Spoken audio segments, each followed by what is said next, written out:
Ayan. Good morning everyone, no? So, ngayon po ay nagliligpit na ako dahil magbabalik na ako sa agency. So, kita yun naman po, nagbihis na rin ako, nakaprepare na po ako, guys. Ayan. Nakaprepare na ako. Tapos, hihintayin ko na lang na yung amo ko. Tawagin ako. Tapos, gigising sila kasi umaga pa. Alas 7 pa. Alas 7 pasado. So, dapat ito ang oras ng pagbangon ko para magtrabaho. Pero hindi na ako bumaba. Hindi na ako magtrabaho ngayon. Ngayon ay magliligpit ako. Dahil meron din ako kailangan ibalik nila ako ngayong maghapon to. Ang nangyari kasi guys, ganito ang kwento, no?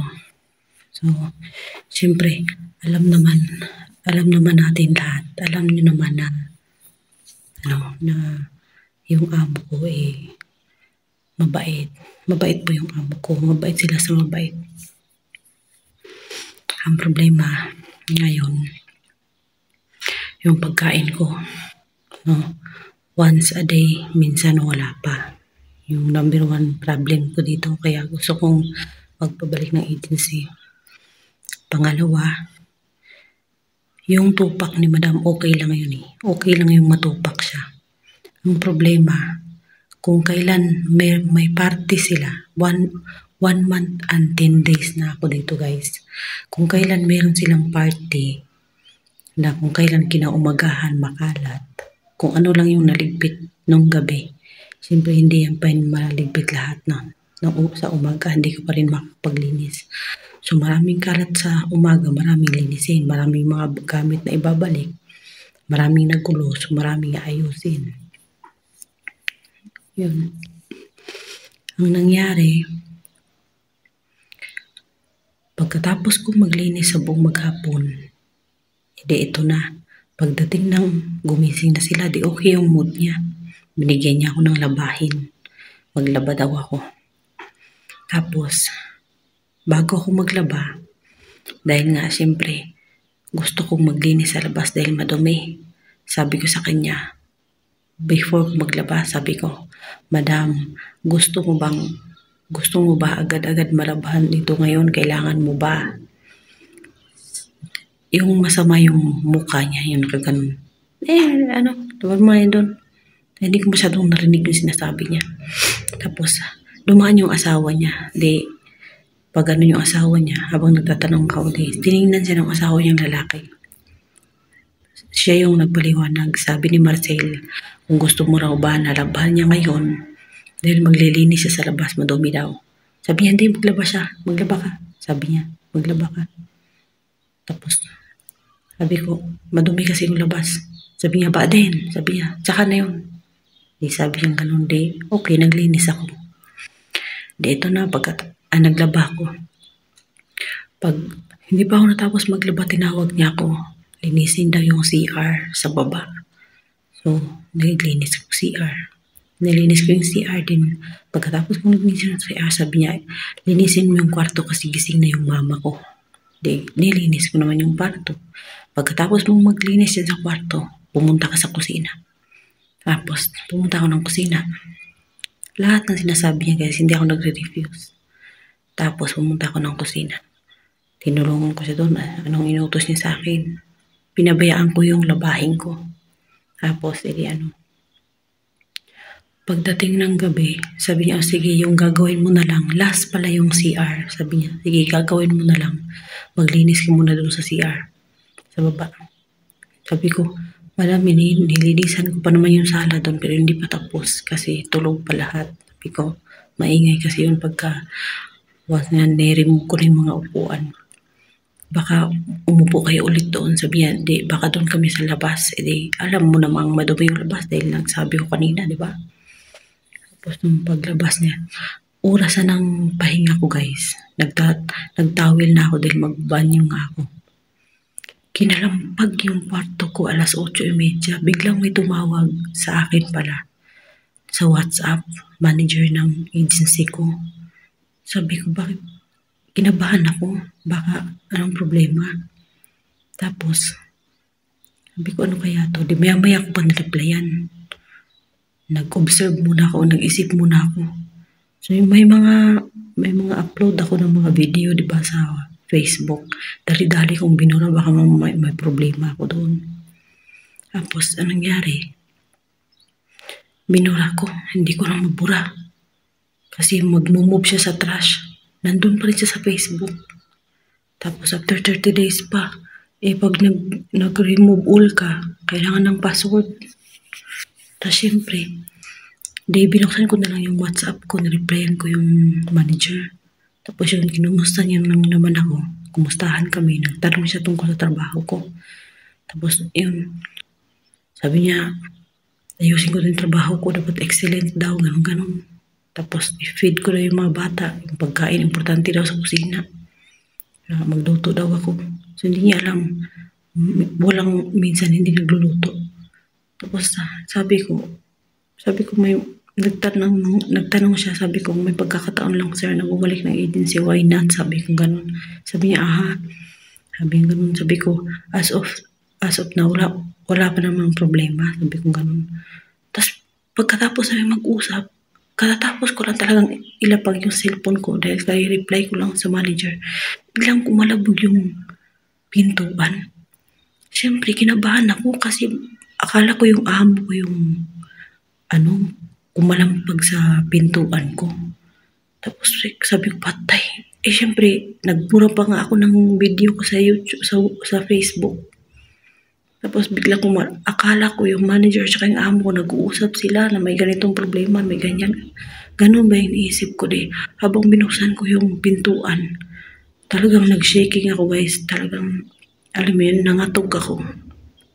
Yung katog ko at yung kaba ko naghalo-halo na. Pagbukas ko ng pinto, bata alam pala, sabi niya, kailangan daw ng mama niya.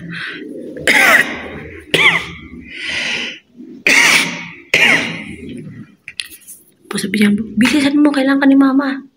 Tapos parang nainis ba ako, nung pagbukas ko pala, nainis ako.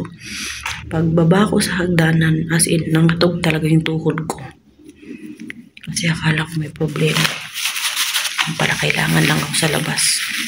Orasan ng pahinga ko ha. Dede, ito na. Pagkatapos, paglabas ko, sabi ko, madam, kinabahan talaga ako kinalampag ng anak mo yung hindi ako pinansin. Tapos, lumabas ako. Kinuha ko yung walis niya. Sabi ko, ako na madam. Binigay niya. Nagsabi sa akin, anong oras ka nagising? Anong oras ka nag-start ng trabaho? Buong maghapon, ganito, wala daw akong ginawa. Bakit hindi ko nalinis yung labas? Kasi pinaliwanag ko. Sabi ko, diba sinabi ko naman sa'yo kanina, madumi ang labas. Pinaglaba mo ko. Diba sabi ko maglinis ako. Tapos sabi mo, wag, saka na lang. Kaya gusto mo maglalaba ako. O di hindi ako naglinis. Sabi niya, bakit kung hindi daw ako nakapaglinis ngayon? Kanina, bakit ano daw ginawa ko nang natulog pa sila? pinaliwanag ko. Sobrang paliwanag ko, talagang lulusot siya. No, nagbilang pa. 8, 9, 10, yan, ganun. Nagagawa ko yan ng mabilisan. Sabi niya. Di sinabi ko, di sana madam, hindi ka na kumuha ang katulong. Sabi ko, bakit ka ba galit na galit? Sabi ko, bakit ka ba galit na galit? Isa pa orasan ng pahinga ko, kinalampag ako ng anak mo sa kwarto. Sabi ko, bastos. Sabi ko, ganun.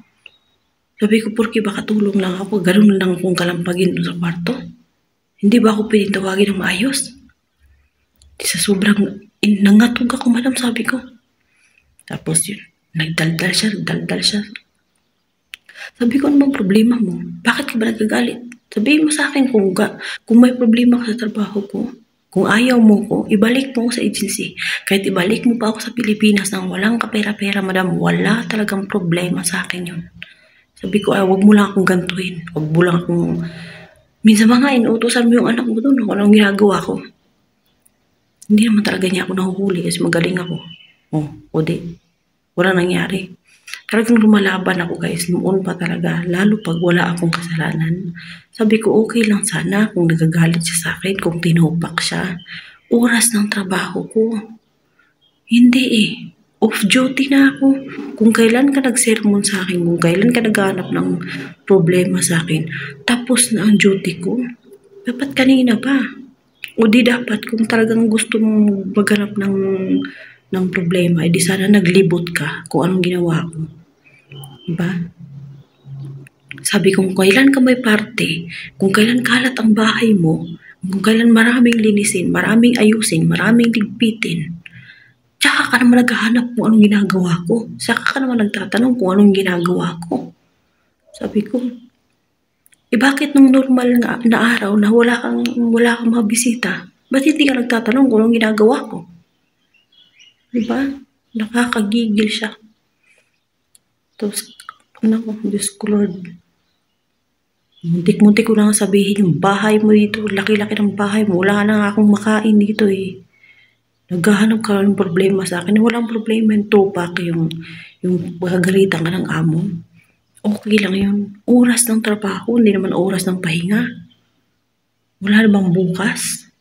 O importante ba yung bisita niya? Siya lang naman yung gustong lumabas. E dito siya sa loob ng bahay dahil malinis naman. Ba't gusto niyang lumabas dun sa sobrang dami ng damo? Bakit kasi siya nagtatanim ng napakadaming bombil dyan? Tapos dumi-dumi ng tuloy ng bakuran niya.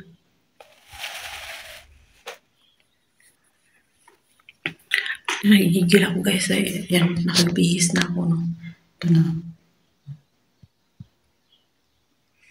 Kita nyo, ang payat ko na, diba? Payat ko na. So, okay lang yan. Ngayon, kagabi, dahil nawalan ako ng gana kumain, hindi ako kumain. Tapos nagligpit na ako ng madilim ang ilaw kasi itong bintana na ito. Yan, andun sila sa labas, sa baba niya, naglalaro sila ng mga bata. Nilalaro nila sa labas yung mga bata. Pag tinangala nila yung ulo nila, kitang-kita nila ako dito sa taas na may ilaw pa. So, ibig sabihin, hindi pa ako natutulog. Baka mamaya ipatawag ako ng gabing-gabi, tapos kausapin ako, tapos 10 years bago kami matapos ng usap, diba?